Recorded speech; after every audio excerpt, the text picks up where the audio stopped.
When she called me, she never said hello. She never said my name. She never acknowledged that I was on the phone. She sounded like very wavy, and she started to say, you did this to me. You put something in my drink. I knew my drink tasted funny. February 25th, 2023. That phone call would become the key piece of evidence in a double homicide case. 25-year-old Jade Benning was 5 months pregnant with a baby girl she had already named Ivy Blair. She had invited Blaise Taylor, the father of her child, over to her apartment that night.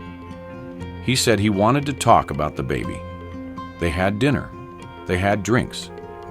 And then Jade started to feel something was terribly wrong. 9 days later, on March 6th, 2023, the day that should have been her 25th birthday, Jade took her last breath. Her daughter, Ivy Blair, had already passed away days before, never taking a single breath. Here's what makes this case so devastating. Jade didn't ask Blaise Taylor for anything. No child support, no involvement, no strings attached. She told him he could sign away his rights and walk away free, and he still chose to take 2 lives instead. So the question everyone is asking, if she gave him a way out, why did he choose this? If you believe some people hide darkness behind perfect smiles, hit subscribe and stay till the end. Jade Tristan Benning was born on March 6, 1998, in Little Rock, Arkansas. She grew up in a big, tight-knit family and had dreams that stretched far beyond her small town. From the time she was 7 years old, Jade had this energy about her. Athletic, driven, always moving. She joined Cheer City United and fell in love with cheerleading. By middle school at Horace Mann, she was leading the squad. Then at Little Rock Central High, she captained both the junior varsity and varsity teams. But while cheerleading had her heart, cooking had her soul. Right after graduating high school in 2016, Jade enrolled at Brightwater Culinary Arts. She wasn't just going to be a chef, she was going to be one of the best. After graduation, she landed her first job as head pastry chef at Mirabella's Table. At the same time, she started her own catering business on the side called JTB Eatery. But Jade wanted more. Her dreams were getting bigger, and her small town was feeling smaller. So she made a decision that would change everything. She moved to Nashville, Tennessee. Her family was sad but supportive, and it didn't take long for Jade to make her mark. She landed a position as head chef at Ernest Bar and Hideaway in the Wedgwood, Houston neighborhood. The restaurant became known for her desserts, especially her creme brulee. According to her family, Jade had the most beautiful laugh, the kind that got other people laughing without even knowing the joke. She brought joy to every moment. Whether she was exploring new destinations, getting tattoos, or dancing the night away, Jade was always positive, always happy, always peaceful. But Jade didn't just share joy with people. She showed up for them. She offered help and support whenever she could. And if she couldn't help, she fought for whoever needed it. She was described as a champion for the people she loved. She celebrated their wins and comforted them during their losses. By early 2023, Jade's life was going exactly where she wanted it to. 25 years old, thriving career, strong friendships, loving family. And then she found out she was pregnant. The moment Jade found out, she was in love. She named her daughter Ivy Blair. Everything she'd been working for now had even more meaning. But the father of her child had a completely opposite response. Blaise Anthony Taylor was 27 years old. His father, Trooper Taylor, had been a college football coach for over 30 years. He coached at Oklahoma State, Auburn, Tennessee, Baylor. The man was a legend in college football circles, and Blaise wanted to follow in his footsteps. Blaise played football at Auburn High School in Alabama and did well enough to get recruited. He went on to play at Arkansas State University from 2014 to 2017, serving as team captain for 4 seasons. What made him stand out off the field was his academics. In 2017, he received the National Football Foundation Scholar Athlete Award. He completed both his bachelor's and master's degrees in less than 4 years. On paper, Blaise Taylor looked perfect. Talented athlete, academic achiever, son of a respected coach. He even had a clean record, not even a speeding ticket. After college, Blaise shifted his focus to coaching and scouting. He worked as a defensive coach at Duke University, then spent 4 years as a scout for the Tennessee Titans in the pro scouting department. And that's when he met Jade. According to Jade's friends, their relationship had never been serious. They were seeing each other casually, even seeing other people. No commitment, no pressure. That's exactly how Blaise wanted it. But then Jade got pregnant, and Blaise made his feelings very clear. He did not want this baby. He stressed it repeatedly. He wanted Jade to end the pregnancy. But Jade had already made her decision. She was keeping her daughter. She had already named her Ivy Blair. There was no changing her mind. So Jade gave Blaise 2 choices: be involved or don't. She told him she was ready to raise Ivy on her own. She told him he didn't have to pay child support if he signed away his rights. She wasn't forcing him into anything. But here's the thing. He stayed in contact. He kept some level of communication going. And as Jade's pregnancy progressed, he became more and more resentful. The pregnancy was a problem for him. Something he saw as a threat to his future, his career, his freedom. By late February, Jade was 5 months along. And then, after weeks of minimal contact, Blaise reached out. He said he wanted to talk about the baby. He wanted to talk about their situation. Jade was hopeful. She thought maybe he'd changed his mind. Maybe he'd decided to be a father after all. So when he asked to come over, she said yes. She invited him to her apartment on Lebanon Pike. You see, Jade always saw the good in people. She believed everyone could change for the better. This habit of seeing the good in people, it blinded her to see the real Blaise Taylor, at least until it was too late. On February 25th, 2023, Blaise showed up at Jade's apartment. They had dinner together. They talked about the pregnancy. They had drinks. After a while, Jade started feeling dizzy, unsteady, confused. She managed to grab her phone and called her best friend.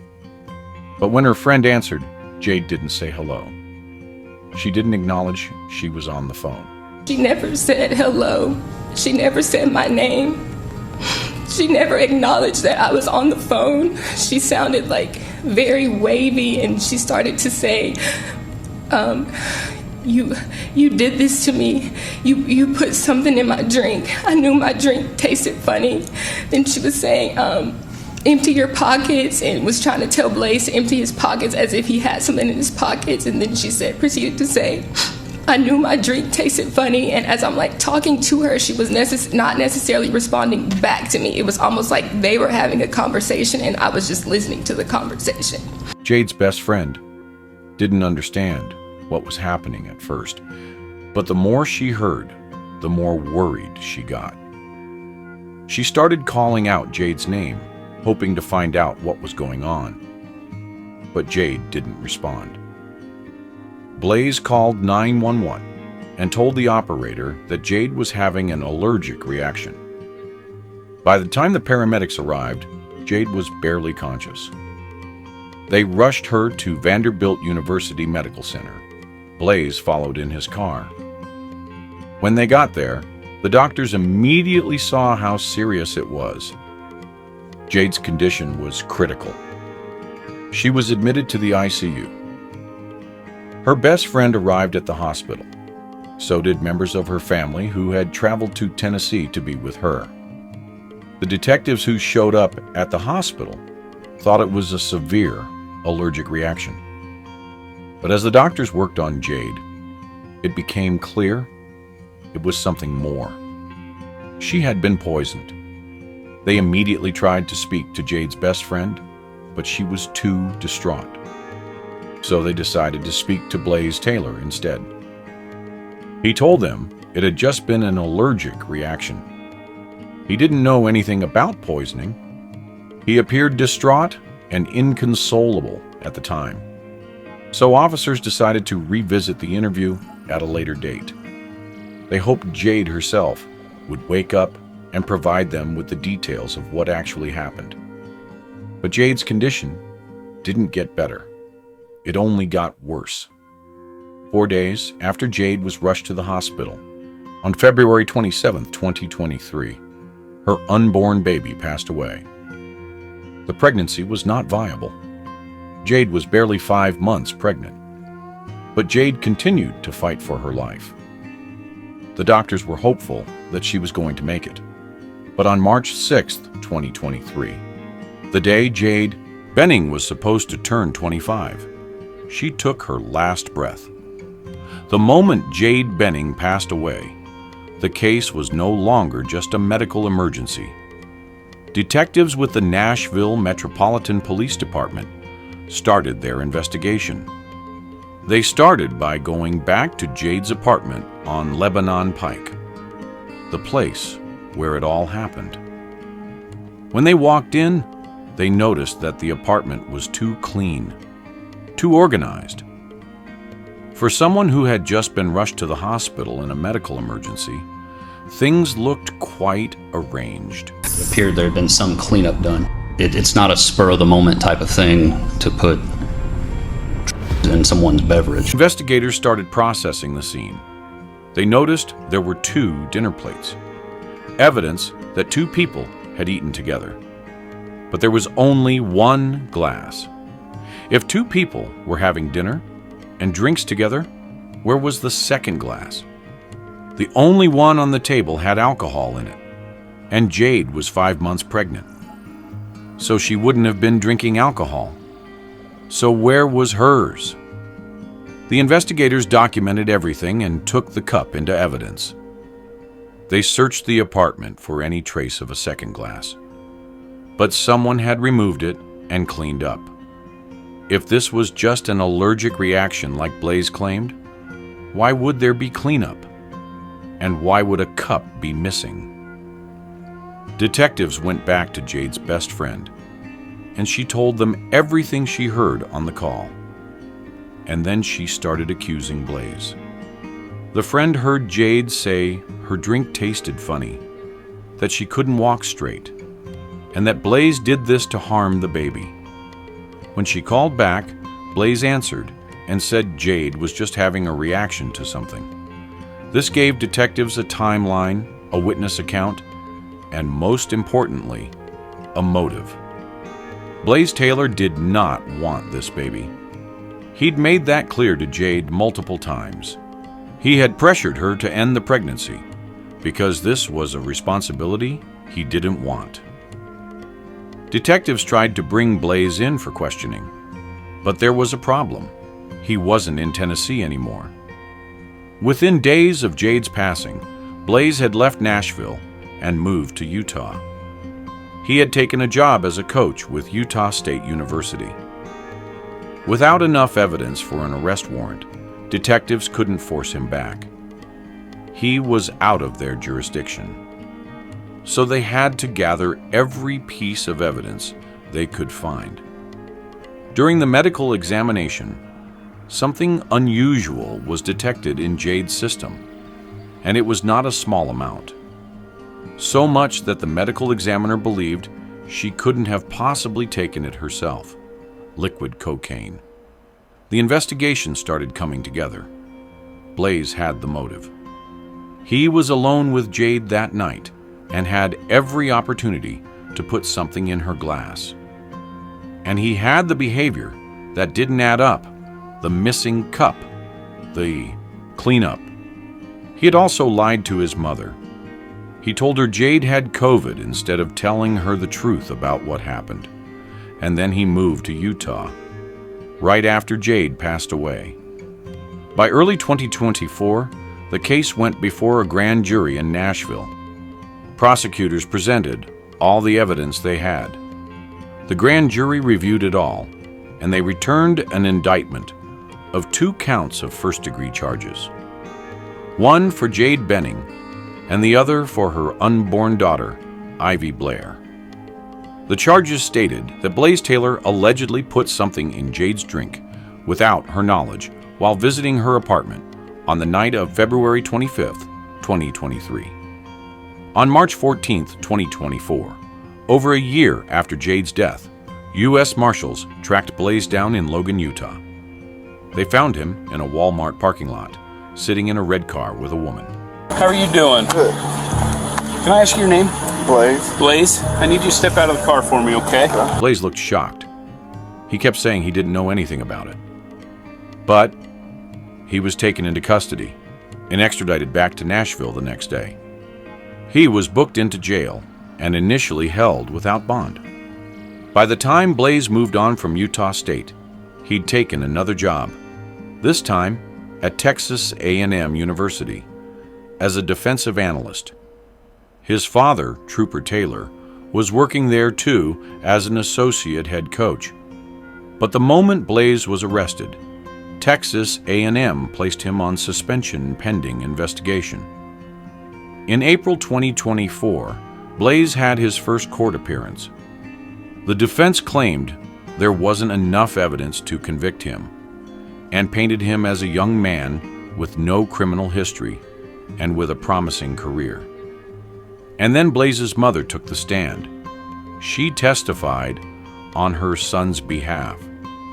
She told the court that Blaise had never been in trouble, never had any legal problems, not even a traffic ticket. She insisted he was a good person, and she stood by him completely. More than a dozen family members and supporters showed up to court that day to support him.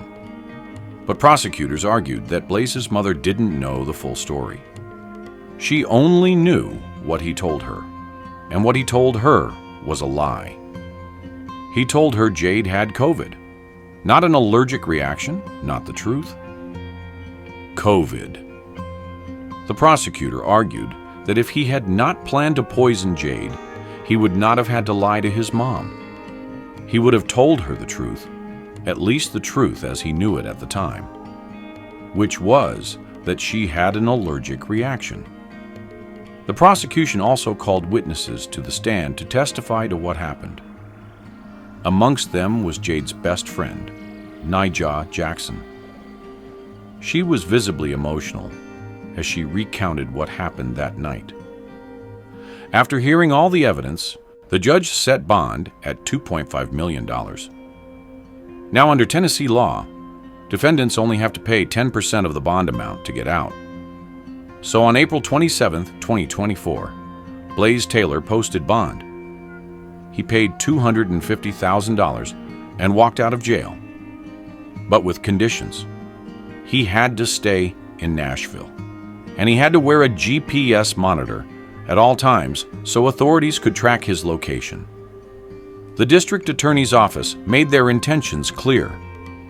If Blaise is convicted, they're seeking life in prison without the possibility of parole.